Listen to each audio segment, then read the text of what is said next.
Un serafín es el ser celestial de mayor rango dentro de la jerarquía divina. Su nombre proviene del hebreo, y significa, los ardientes, o seres de fuego. Según las visiones bíblicas del profeta Isaías, poseen 6 alas, 2 para cubrir sus rostros, 2 para sus pies, y 2 para volar. Están formados por un fuego espiritual, que simboliza el amor puro y purificador. Su propósito fundamental es la adoración perpetua, por lo que rodean directamente el trono de Dios, cantando continuamente su santidad, al mismo tiempo que actúan como agentes de limpieza espiritual y transmiten el calor de la luz divina al resto de la creación celestial. Pero, ¿qué ocurriría si uno de estos seres llegara a corromperse? ¿Y si su misión de purificación fuera llevada hasta un extremo aterrador? Esta respuesta nos dirige a Dead by Daylight, y su experimento del Grimorio, el cual permitió que la comunidad escogiera la temática del siguiente capítulo original, resultando ganador el horror bíblico. Este nuevo capítulo, llamado Coro del Pecado, presentará a un asesino conocido como el Juicio, un serafín corrompido, y a la superviviente Aurora, una especie de erudita mística o científica ocultista.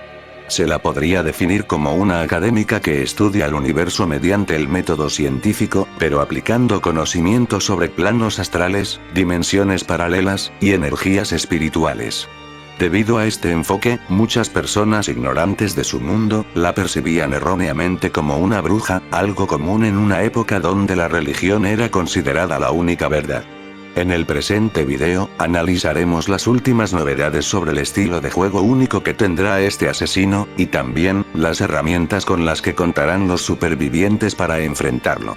Además, veremos algunas curiosidades interesantes, y exploraremos su lore, que conecta a estos nuevos personajes con la entidad. Así que quédate hasta el final, porque hay mucho de qué hablar. Y sin nada más que añadir, comencemos.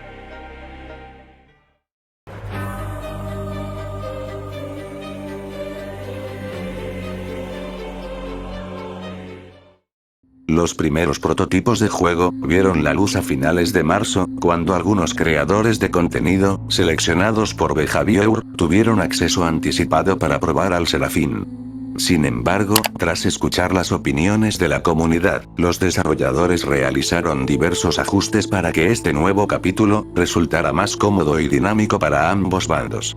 Primero, hablemos del asesino. La jugabilidad del Serafín se centra en la presión constante de la partida, mediante una habilidad que requiere bastante precisión, y la gestión de una dimensión paralela. Además, cuenta con una velocidad base de 4,4 metros por segundo. Su poder principal, Rayo de Retribución, invoca un pilar celestial que cae desde el cielo, atraviesa obstáculos y daña a los supervivientes. Un impacto directo elimina un estado de salud, y aplica simultáneamente la marca de pecado. Además, se iba a tratar del primer asesino capaz de castigar ciertos comportamientos tóxicos. Acciones como el teabagging, las burlas mediante gestos, o esperar en las puertas de salida, pueden aplicar pecado de forma instantánea, facilitando el uso de su poder, aunque finalmente, este aspecto fue retirado por los desarrolladores. Su mecánica de cuelgue también rompe con lo tradicional. Si un superviviente marcado con pecado es derribado, el Serafín puede enviarlo directamente al exilio, una dimensión paralela, similar al vacío de los eventos de Halloween, sin necesidad de utilizar un gancho físico. El asesino cuenta además con 2 estados. En su estado base, el pilar celestial avanza principalmente en línea recta, con ligeras correcciones de trayectoria. Sin embargo, cuando al menos un superviviente se encuentra con la marca de pecado o en el exilio, entra en un estado potenciado que le permite curvar y dirigir libremente el rayo, haciendo mucho más difícil esquivarlo. Por el lado de los supervivientes, enfrentarse al Serafín obligará al equipo a dividir sus esfuerzos entre sobrevivir en el exilio y purificarse en el mapa principal. Si eres enviado al exilio, deberás esquivar pilares de luz automáticos, que al impactarte, reducen rápidamente tu barra de sacrificio. Para contrarrestarlos, tendrás que completar minijuegos con cristales celestiales, los cuales, al agarrarlos, frenarán levemente el temporizador del estado de cuelgue, hasta que un compañero pueda rescatarte.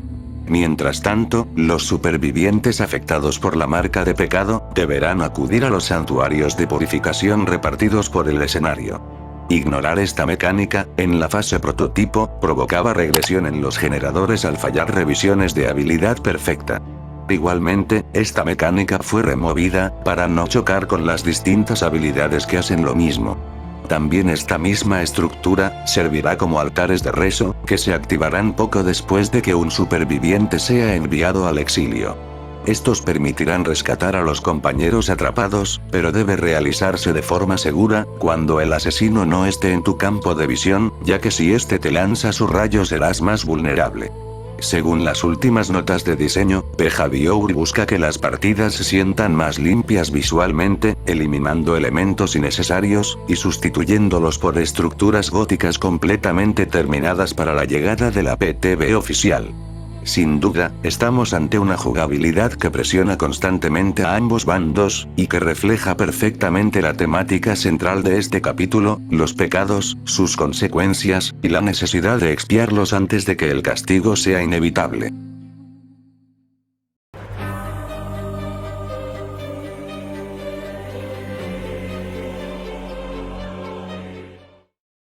Ahora que conocemos las mecánicas principales, vale la pena analizar qué hace tan diferente a este capítulo, dentro de Dead by Daylight.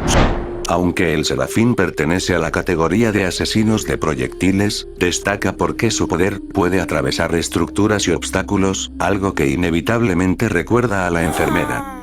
Esto lo convierte en una amenaza constante durante las persecuciones, y explica su velocidad reducida. También será el primer asesino capaz de enviar supervivientes a una dimensión exclusiva, que funciona como un estado de cuelgue. A diferencia de otros asesinos, que simplemente aplican presión en el mapa principal, el Serafín obliga a los supervivientes a sobrevivir activamente dentro del exilio, esquivando peligros y completando minijuegos para evitar la eliminación. Otro aspecto llamativo, es la mecánica de pecado. A diferencia de otras infecciones o estados negativos, que muchas veces pueden ignorarse temporalmente, aquí parece tratarse de una amenaza más opresiva, que el asesino puede aprovechar al máximo, de forma similar a Kaneki, en su estado de furia. Sin embargo, su mecánica de aplicación de la marca de Kagune, funciona como un temporizador, la del Serafín podrá contrarrestarse más rápidamente mediante las purificaciones. Habrá que ver si este aspecto se mantiene, o recibe cambios finales. En este apartado, también cabe mencionar que los santuarios de purificación tendrán dos tipos de interacción, para retirar el pecado, y salvar compañeros. Esto convierte al Serafín, en un asesino con un enfoque que recuerda ligeramente a Vecna, ya que los supervivientes disponen de herramientas para contrarrestar parte de su poder, que en el caso del Liche, pueden utilizar su mano y ojo para evadirlo, o dificultar algunas de sus acciones. Eso sí, el equipo deberá gestionar su uso con una buena coordinación, para que todos tengan mayores posibilidades de sobrevivir. Como curiosidades, el diseño del Serafín se aleja de la representación bíblica tradicional, ya que posee 4 alas en lugar de 6. Sin embargo, el uso de su luz podría interpretarse como el fuego, que encaja perfectamente con el significado original de la palabra, como ser ardiente. Además, su aspecto alternativo ganador muestra una corrupción mucho más evidente. Las manchas de sangre, la corona y sus extremidades similares a las de una araña dan la impresión de que ya no estamos ante un ser divino, sino ante alguien consumido por su obsesión de castigar los pecados a cualquier precio. Finalmente, su mori ganador, tal como puede verse en los artes conceptuales, apunta a convertirse en uno de los más brutales del juego, pudiéndose observar un nivel de violencia más elevado. Esperemos que Behavior no se eche para atrás en este aspecto. Por otro lado, Aurora representa el contraste perfecto frente al Serafín. Mientras él simboliza el castigo y la purificación extrema, ella encarna la búsqueda del conocimiento en una época donde cualquier idea diferente podía ser considerada brujería. Como dato adicional, también sería una de las supervivientes de mayor edad del juego junto a Bill Overbeck, mientras que su aspecto alternativo refleja cómo debía ocultar sus creencias bajo una apariencia religiosa para evitar ser perseguida. Finalmente tenemos sus habilidades, que por si no sabes cuáles son, las dejo en pantalla, y puedes pausar el video para leerlas cómodamente, y que repercutirán claramente en las partidas, para perjudicar o beneficiar. En conjunto, ambos personajes reflejan muy bien el conflicto entre la fe, el conocimiento y el fanatismo, una temática que encaja perfectamente con el horror bíblico que la comunidad escogió para este capítulo.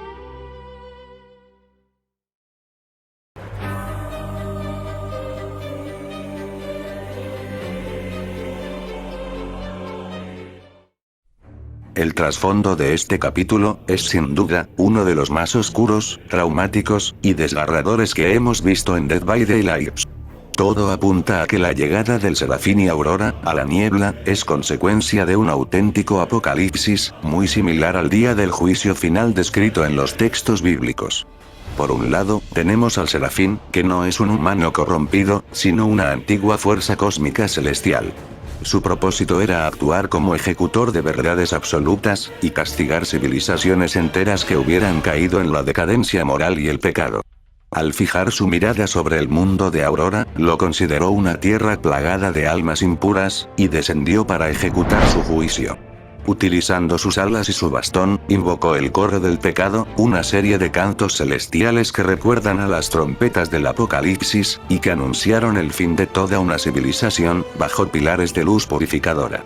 Fue precisamente el inmenso terror, sufrimiento y desesperación provocados por este evento, lo que llamó la atención de la entidad.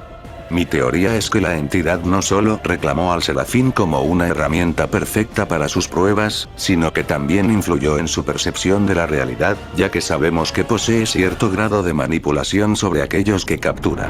En lugar de cuestionar dónde se encuentra, o por qué fue llevado allí, el Serafín parece creer que simplemente ha sido enviado a otro lugar lleno de pecadores, que aún deben ser juzgados y castigados, continuando así su misión eterna de purificación. Sin embargo, esta situación podría cambiar en algún momento. A diferencia de otros asesinos, el Serafín no parece motivado por la crueldad o el placer de matar, sino por una visión absoluta de justicia. Bajo esa lógica, no solo vería a los supervivientes como pecadores, sino también a muchos de los propios asesinos de la niebla, seres responsables de innumerables atrocidades. Esto podría generar conflictos dentro de los reinos, y es ahí donde nuevamente la entidad intervendría para evitar que dicha problemática escale, ya que para ella, lo más importante es mantener el orden de sus pruebas, y conservar intactas sus herramientas. Por otro lado, Aurora era una respetada erudita mística y astrónoma, que dedicó décadas a estudiar anomalías cósmicas, dimensiones paralelas y energías espirituales. Gracias a estos conocimientos logró comprender que una catástrofe se acercaba, aunque no pudo evitarla. Mientras su mundo era consumido por el fuego celestial, utilizó sus artefactos para protegerse, y terminó convirtiéndose en la única superviviente de toda su civilización, presenciando la extinción completa. Sola en un planeta reducido a cenizas y consumida por un trauma inimaginable, la desesperación que sentía atrajo a la entidad, que finalmente la arrastró hacia la niebla. Lo interesante es que Aurora no llegó como una superviviente cualquiera.